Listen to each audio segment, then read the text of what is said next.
Hello everyone, I'm Lucy Fanger, CEO of On Technology Partners, and I'm proud to be sponsoring our new program, Women STaRs. In each episode, we will spotlight an amazing woman and the struggles and triumphs that she has faced. Then we will reflect and share her insights.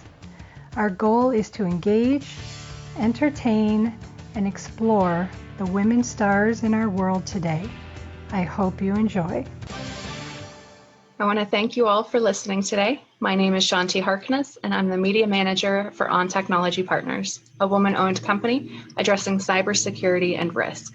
Today, we'll be talking with Dr. Pooja Patel from Core Life Chiropractic. Dr. Patel, thank you so much for taking the time to speak with me today. It's my pleasure. Before we begin, if you could just tell us a little bit, something that others may not know or something exciting about yourself, just for a nice little icebreaker question. I always have to think about this when people ask me. And so I just came up with something generic. I can speak 3 languages and my happy place is some coffee shop or some winery in the streets of Europe. That sounds lovely. Which of course we can't go thanks to COVID. That's true. Gotta settle for something local, I guess. So tell us a little bit about what you do, where you work, what it's like, and how long you've been doing it. Sure. So I am a chiropractor in Shaker Heights, Ohio. I opened Core Life Chiropractic in April of 2018 when I decided there was a need for what I offer in the community of Shaker. Such a tight-knit area, but I didn't see any chiropractors. And Googling Shaker Heights, and I was like, how is there no chiropractor in the city of Shaker Heights? There were in the surrounding cities. And so I opened my office there, and we offer neurological-based chiropractic care, which is where we focus on correcting spinal subluxation, which is where there's pressure on the nerves, basically. And those nerves in your body take the messages from your brain to every cell, organ, and tissue. And if there's pressure on those nerves, those messages just simply are not going to get there the way they need to. And we work on just getting patients in and out with their adjustments and sending them home with their homework, with their PT and rehab exercises, because we know time is money and everyone's on the go these days. So we do a really good job of making sure no one's ever waiting too long. It's been great so far. Wonderful. Like I mentioned before we started the interview, I absolutely love chiropractors, and they have helped me so much throughout my life with so many different injuries and issues that I've been having structurally and with horrible headaches I used to get. So I love Yeah, you know, how so many people think it's just for like back pain and neck pain. But in our office, we see within just a couple of weeks, sleeping better digestion, better bladder function, less ear infections, more energy. Like we see almost they start with the neck pain and the back pain because that's what brought them in. And then they experience a bunch of other great, I'll call them side effects from the chiropractic adjustments and their bodies working the way that they were always supposed to work. Absolutely. And fantastic that you were able to get into a community where that type of service was lacking. Mm-hmm. Wonderful to be able to provide that for the community. So how did you decide that you wanted to be a chiropractor, that this is what you wanted to do with your life? So there was a lot of pressure on me being a first generation born and raised American in my family. And my parents came here with nothing and worked around the clock to make sure we got an education. The options were lawyer, engineer, or doctor. Those were the only options. And I'll be honest with you, I went to a hospital to shadow doctors and I did not like the environment. I just didn't. Every time people would come there, they were sick and I'd noticed them leaving with medication. I was like, and it just didn't settle right with me. Just thinking like, that's it. They didn't ask anything else about their nutrition and anyways, it didn't settle well with me. And so then I was like, okay, I got to figure out what to do in the healthcare industry. I thought, let me go to dental school. Didn't do so hot on the DATs and didn't really enjoy shadowing dentists either. And so I kind of jumped into chiropractic school knowing that it was a career, it was still in the healthcare. And I remember when my mom would go as a child, as a younger adult with a ton of pain, it would help her get better. And it was always a fun atmosphere. And I was like, let me just jump into this. And at that time, I actually thought it was only for neck pain and back pain too, because her chiropractor never educated us on letting us know it was anything beyond that. And it was the best decision I made. I'm so happy that is the route I went, rather than forcing myself to study for the MCAT and go to med school. And no, I'm really thankful for where I am. Wonderful. And I'm sure your patients are very thankful as well. Yeah, it's great. They come in feeling okay and they leave feeling even better without the use of drugs and medication. That's always a good feeling. Absolutely.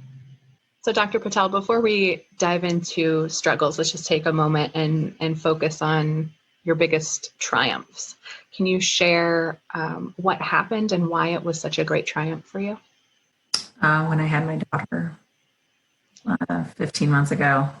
That's pretty recent, but it was a very traumatic experience. Yeah, I had dislocated during childbirth. They had to do an emergency episiotomy on me, which caused my coccyx to dislocate, which also caused a grade 4 tear. It goes from grade 1 to 4. So I had been ripped all the way through. And I only had 4 weeks of maternity leave because I'm self-employed. So I had to find a doctor to come and cover. And I only had somebody for 1 month. Wow. It's hard.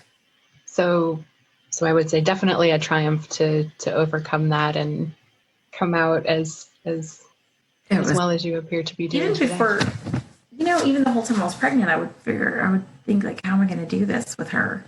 And even before I was pregnant, I'd think, when's the right time to have a baby? When should we have a baby? There's always that thought process of the future, and you can plan as much as you want, and just life will throw all kinds of curveballs at you to show you who's really in charge. Absolutely. But hearing those baby giggles is just, yeah, it's fun. If they could just bottle that sound, there would be a multi-billion-dollar industry. Love the sound of very baby therapeutic laughter. For sure. Absolutely. So we know that triumphs don't come without struggles. If you could just share what some of your biggest struggles have been. This can be either personally or professionally, how you were able to get through them, how they affected you, and what type of impact that it had on your life and career. Sure. So I'll start with personally, because we were just talking about that. And with having my daughter, I did recognize myself just being in a mental funk all the time. And that came out as anger towards my loved ones. And I realized that I wasn't who I used to be. And I recognized this is a form of postpartum depression. And I recognized that, seeked out a therapist immediately. She wasn't a good therapist. I actually brought up my mental health struggle to a patient in the office because I was already back in the office at 5 weeks. And luckily, her husband is head of this psychology department at one of the universities here and recommended somebody to me. She was fantastic. So moral of the story, if one person in some industry is not good, it's okay. Just move on to the next one. There is somebody that will fit you and understand your needs a little bit better. And so mental health is really important. And that brings us to my professional struggle. With COVID right now, mental health is, as you might have noticed, on an extreme decline. People are becoming unemployed. A lot of people are scared to come out of their homes because they don't want to catch the virus. So a professional struggle has been keeping my practice alive in this pandemic and making sure my patients feel comfortable and safe in the sanitized space that we provide for them with the social distancing, because it was really tough in the beginning. We saw a rapid decline in our clientele, negative 80% the first couple weeks. Wow. So I had to decrease my hours. We decreased our hours. I was on CDC's website for hours, coming up with a protocol for COVID in our practice and how to properly social distance and still serve the ones that need our help, because chiropractors we were considered an essential business. And they wanted us to remain open to keep musculoskeletal related conditions out of the emergency rooms. Because that's the last place you want to be when you have a backache or a neck ache, is in a room infested with other people who might have just came there for COVID testing. That was the most latest professional struggle. Yeah, that's definitely a challenging one for millions of small businesses across the country. And just, anything that people can do safely to continue to help support those small businesses is absolutely crucial for livelihoods and, for individual well-being and also for the community. And not supporting those businesses, that's another individual that, is potentially out of a job if people don't continue to see the value and the necessity in that. So to all of our viewers, if you can safely do so, please continue to support all of our small businesses. It's crucially important, especially in our current times. And a really great thing to do right now, if you guys do celebrate Christmas or do Christmas shopping and gift exchange, start looking up local businesses now that you'd want to support and buy things for the holiday season and for Black Friday. It means so much to a small business, way more than it ever would to, say, Walmart or Target, even though I love me some Target. So that's a really good way to start looking into who you want to support and start collecting over the next couple of months. It's a wonderful suggestion. Thank you. Absolutely. So we all face difficult times. Do you have any tips or tricks that you use to help you get through those difficult times or to push through your worst of times? Yes, 100%. Positive affirmations. And I categorize these by personal, by health related, career related, and by financial related. There's an amazing book by an author named Jack Canfield called The Success Principles. I recommend anyone read it. And also having a strong accountability group. And that doesn't need to be a large group. It can be 1 to 2 people, but having an accountability group and people who are going to give you the best objective, positive information and encouragement. That's been key for me to stay grounded. Wonderful. So as women, we juggle a multitude of things. We have career, we have our families, household responsibilities, sometimes illnesses and caregiving. Tell us how you maintain a work-life balance and how you've structured your team at Core Life Chiropractic to help you manage all of these items. The work-life balance basically is an ongoing, and I might do great one week and the next week just feels exhausting, but I try to set the boundaries in the practice. So when I'm at the practice, I give the practice my 100% all, as well as my team. One thing that we do to help set the intentions for the day is what we call pre-shift huddle and post-shift huddle. We have a team huddle before the day gets started, going over the agenda of the day, the expectations of the day, end of the shift. We repeat what went wrong, who missed, why they missed, and what we need to do for the remainder half of the shift and to prepare for the next day. And during that huddle, we might show a positive video, a funny video, or just share a quote or a simple testimony or a story. So setting the hours and being really intentional with them. And once my daughter is asleep, once we do get home, it's go, make dinner, get her backpack for the next day, clean up, get our stuff ready for the next day. Once she's bathed and down by 8 p.m., we have that 1 hour to ourselves, or an hour and a half until, the next day. And sometimes that hour could just be sitting in the same room, working still on work, or we might watch something together or have like dialogue time. It just varies day to day. But we try to be very intentional with our time together because it is so limited. We could be in the same house all day, every day, and still hardly get to communicate with each other. I like that you mentioned that focus, just focusing on one thing at a time. I've noticed certainly for myself that when I try to multitask and do 8 things at the same time, everything is lacking. But when I'm able to focus on just one thing at a time and to really just hone in on that, it's so much higher quality of work. I have more inspiration, more creative ideas that come up, and just overall more satisfaction with the work that I am doing, whatever it might be. So that's a wonderful comment that you made about really focusing on one thing at a time. And with the marriage aspect, my affirmation also has a marriage component, and I said I'd get back to it. So here's the first affirmation, and it says, "My marriage is built on love, trust, and loyalty, and grows stronger and more loving every single day." And for health related, I said, "I am full of energy and vitality, and my mind is calm and peaceful." So those are just some examples. And I might not read them every day, but I do try to get to them a couple of times a month. Those are great affirmations. Thank you. So as a woman, how do you define success for yourself? And do you have any tips or habits that help you to be successful? I like how you asked for myself, right? Because success is so different for everybody. For me, it's, I define it as just being healthy and happy with where I am, and my loved ones around me being healthy and happy, and knowing that I'm doing everything I can for my team, my patients, and my family, making sure that there's an equal balance there. Success, just, knowing that I have a home to live in.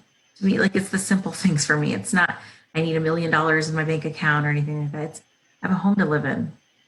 I have hot water. I have a child who is healthy, a husband who's supportive. I know that it's not really anything specific, but it took a lot for me to realize, like, okay, success. Because when I was younger, I'd always kick myself in the butt. Like, I got to be successful. I got to be successful. And what the hell does that even mean? Because my parents would always, no matter what I did, it wasn't good enough. And it wasn't that it wasn't good enough, but the immigrant mindset, got to get all A's. Oh, you got an A minus? Why is that GPA a 3.9 and not a 4.0? It was a struggle. And so getting out of that mind shift and focus and realizing, like, happiness is so much more than a grade or a dollar sign. That's my success to me. Like, I'm successful because I have a good marriage, and I have a good relationship with my child, and a great relationship with people in my community, and with On Technology Partners, best technology company, company in Cleveland. Well, thank you very much for that. And I love your definition of success. And I think it's a wonderful reminder, not just for women, but for people in general, that success is, it doesn't have to be, this tangible thing of attaining X, Y, or Z. Success really is, how do I feel? What's my outlook? What relationships do I have? Do I feel happy? Do I feel fulfilled? So I love that you shared that definition of success. And I can totally relate to those parents not, having that mentality of, A minus isn't good enough. Why wasn't it an A plus? I'm like, oh, it's still an A. Shanti, I remember when I told my parents that I was going to be a chiropractor, they were disappointed.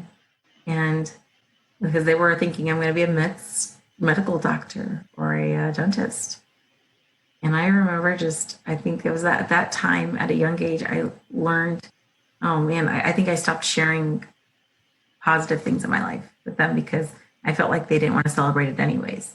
Shared when I graduated, I didn't even walk for my bachelor's. I was shut down from sharing those things because I felt like they didn't care about it because it was never to their expectations anyways. Mm-hmm. So I had to get myself out of that mindset and mentality and just make sure I grew from that and make sure I didn't make my daughter feel like that or any child around me like that. Absolutely. It's challenging, but to be able to recognize that and to be able to take the steps to overcome that is so rewarding because you're never going to live up. None of us are going to live up to other people's expectations. Right. So we really have to look at, okay, what do I want? What do I consider as success? What expectations do I have of myself? Are they attainable and realistic? Right. That's another one is, are they realistic? Right. Yeah, I mean, I've got a friend too. He's really successful in my eyes. His wife's always complaining because he's always looking for that next thing. Like it's never enough. Once he gets to that next level, he's always like, okay, what else? What else? And then we had a conversation as a group one time, and I was like, well, what do you think? And I'm like, what's your end goal? And he's like, just to keep going. Well, okay, so you keep going, and you've got all the money in the world, all the properties in the world, and then what do you want? I want to have some quality time with my wife and my daughter. Well, do you get any of that now? That's the question I asked, because it's just like, oh, yeah, I'm like, you can achieve that now. You don't need to push yourself, spend hours away. And she's little, right? She's young. You only get these younger years once. Right. Where they don't talk back to you just yet. So true. Right.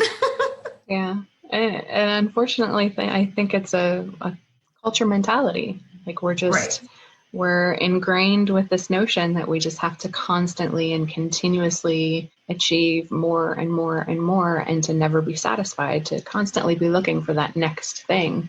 And it's a very restless way to go through life. And you're never satisfied with anything. Obviously not, because you keep looking for that next thing, right? Yeah. I think we need a culture shift for sure. And honestly, I think this whole pandemic has really allowed people to take a step back and to realize, hey, I get to spend more time with my family. I get to spend more time nurturing these relationships that I haven't spent as much quality time on because I'm so focused on work or, whatever it may be. So, hopefully that's the silver lining. Yeah, definitely. I mean, while my practice took a hit, cutting back on those hours allowed me to spend more time with my daughter and my husband. And it was great. It was almost like we were on summer vacation, except I had to leave for a couple of days to go to work and then I'd come back. Because he actually was on summer vacation because he works for the school. So he's off on the summers. Oh, okay. And I would normally be jealous because he'd be getting to spend all this time at home while I'd be working. But I got to spend some of that with him this year. And it was really nice. That's wonderful. So can you share what is the best advice you've ever received? You are responsible for everything in your life. Also from Jack Canfield. Everything going on in your life is a direct consequence of what you've brought into your life, what you've done for yourself. That's huge. And that's something that I have learned probably within the last 6-7 years. And it's been when I initially heard a similar statement to that, it was a hard pill to swallow, to really take responsibility that every circumstance that I found myself in my life was because of things that I've done and choices that I've made.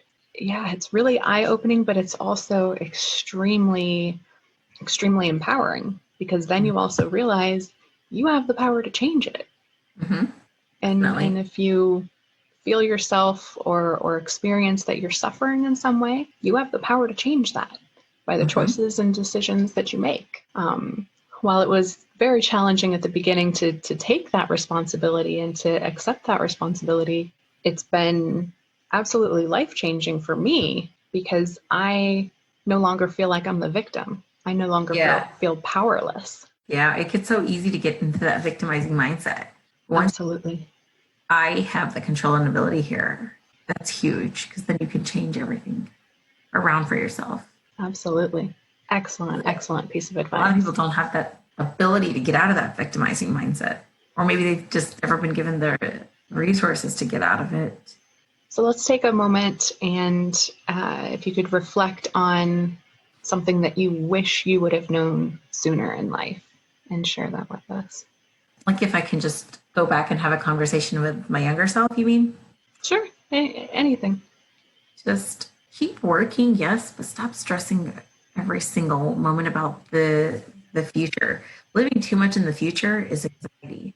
Living too much in the past is some form of depression. So we got to live right in the present, right? And there's lots of little quotes saying the present is a gift, and enjoy in it, because you don't know what's going to happen tomorrow. You can't change what happened yesterday.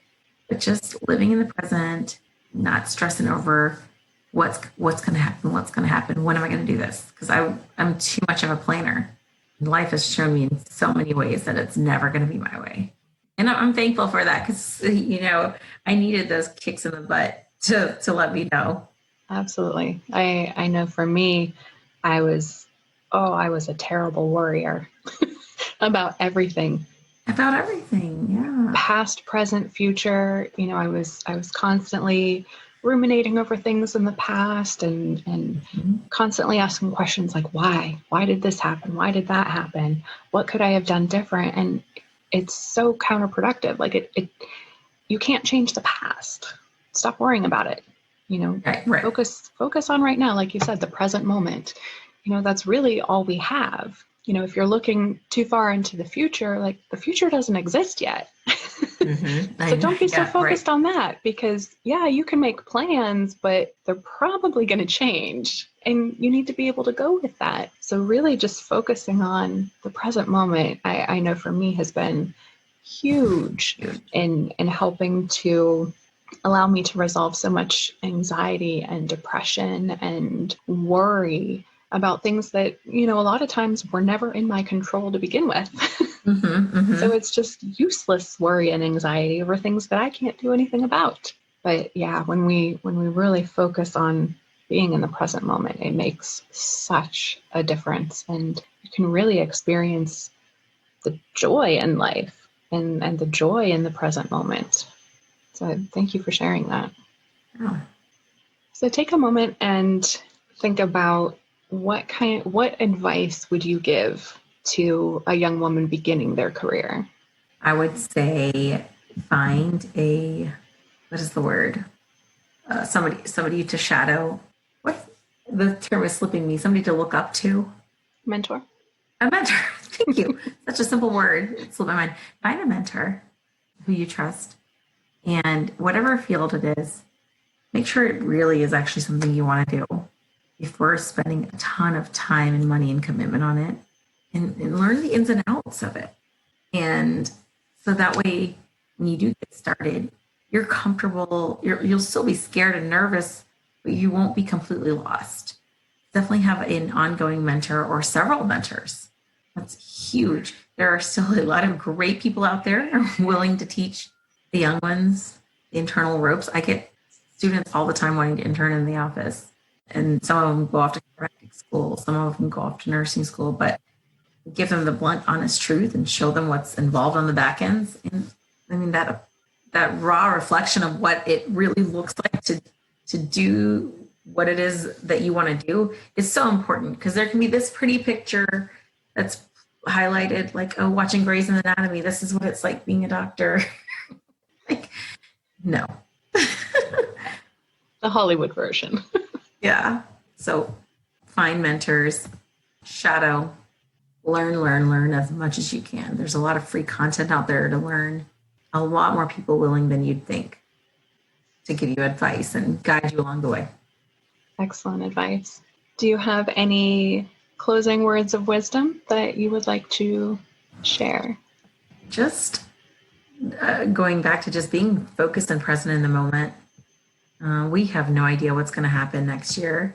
And we had no idea beginning of 2020 started off on such a negative note. And, this friend would tell me so-and-so passed away. This patient's mom would pass away. This patient's brother had to be life-flighted here. And I remember at the beginning of the year, because in our office, we always give positive words of encouragement. I'd say, oh, Shanti, 2020 is getting all the bad stuff out of the year out of the way. So the rest of the year is just going to be amazing for you. And then by March, we realized, okay, it's just getting a lot worse. So just enjoying where you are and not stressing too much about the future and what's going to happen then. It's just so important and key to staying healthy. And one more thing I would tell my younger self, or I would do when I was younger, I didn't realize that there was counseling offered for students at most universities for free. I would have taken advantage of that, because that would have given me the skill set to be able to handle anxiety and anxiousness and whatever other emotion there is better. It would help me raise my emotional intelligence. If there are any young people listening out there, going to university, take advantage of that. Comes out of your tuition somewhere, I'm sure. So might as well. Definitely take advantage of all the resources available to you, especially with the cost of tuition. Right. Thank you so much for that. So if somebody wants to get in contact with you, how do they get in touch with you? Well, the best way would be to contact our office, 216-675-1710, or just visit our website, simply corelifechiro.com. You can submit an inquiry through our form on there. You can visit our Facebook page and see what goes on in the office and office updates. We're also on Instagram, same handle, Core Life Chiro. So many different ways. Email, social media, simple phone call, or just swing by and drop in. We're in the beautiful part of Shaker where the Van Aken district is. And it's a lovely place to visit. And especially as the weather starts getting colder, everyone's going to want an indoor safe space to be in. And I would say the Market Hall at Van Aken district is it. Wonderful. And can you share your email address as well? Yes, it is corelifechiro@gmail.com. Well, thank you. Dr. Patel, it has been an absolute privilege speaking with you. Thank you again for taking this time. Thank you so much for having me, Shanti. I appreciate that. On Technology Partners wants to thank you for joining us on this episode of Women STaRs. If you'd like to nominate a businesswoman to be interviewed for Women STaRs, please email their contact information and your reason for nominating them to STaRs@ontechpartners.com. Again, that's STaRs@ontechpartners.com. My name is Shanti Harkness. Until next time, have a great day. Thank you for joining us on today's journey. Remember, you are all women stars. If you wish to learn more about our Women STaRs program or want to be a guest on our show, contact us at stars@ontechpartners.com. And thank you to On Technology Partners for helping me make this program a reality. Remember, we at On Technology Partners want to help you protect your team from hackers. To learn more about our cybersecurity services, go to ontechnologypartners.com.